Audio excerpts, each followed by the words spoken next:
Hello, this is Defense Deep Dive and I am Sandeep Unnithan. India will display the indigenous hypersonic anti-ship missile during the 77th Republic Day parade for the first time. But what are hypersonic weapons and why does India need them? Let's dive in. Hypersonic missiles move at a speed greater than Mach 5 or 5 times the speed of sound. Now, only a handful of countries, Russia, China and Iran, have inducted tactical hypersonic missiles into their arsenals. Now, India's supersonic cruise missile, the Brahmos, travels at roughly 3 times the speed of sound. It has a range of around 500 kilometers. The DRDO's new hypersonic missile is called the Long Range Anti-Ship Missile, or LRAShM. It flies at nearly twice the speed of the Brahmos, between Mach 5 and Mach 8.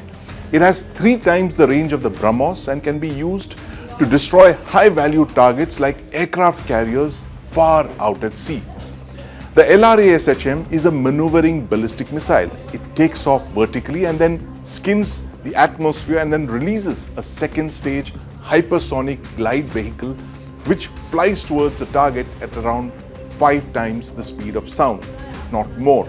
The missile has a range of 1500 kilometers, which is more than the distance between Delhi and Mumbai. And it completes this distance from launch to target in just 15 minutes. And because it flies so fast and so low, it can easily penetrate enemy missile defense systems. The LRAShM has been tested 3 times so far.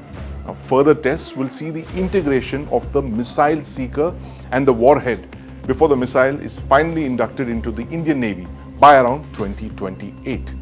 Now, interestingly, this missile borrows technologies that have already been developed from 2 in-service missiles.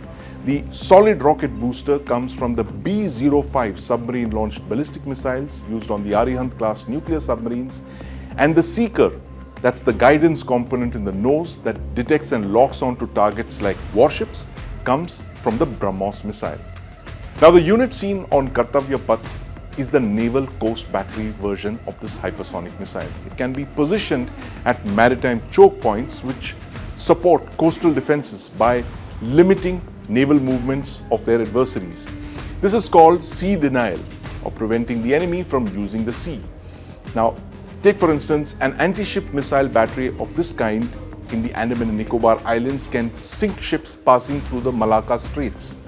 Future variants with ranges of over 3,000 kilometers can target ships passing through the Lombok and Sunda Straits from the Nicobar Islands, thereby controlling the movement of enemy vessels into the Indian Ocean. This is called sea denial, which this missile will do.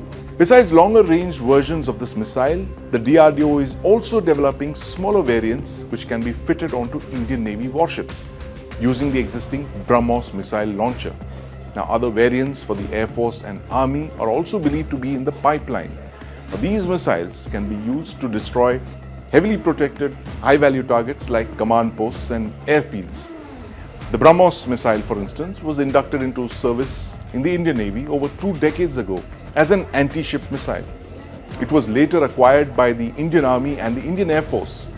We saw them strike at terror training camps and airfields during Operation Sindoor last year.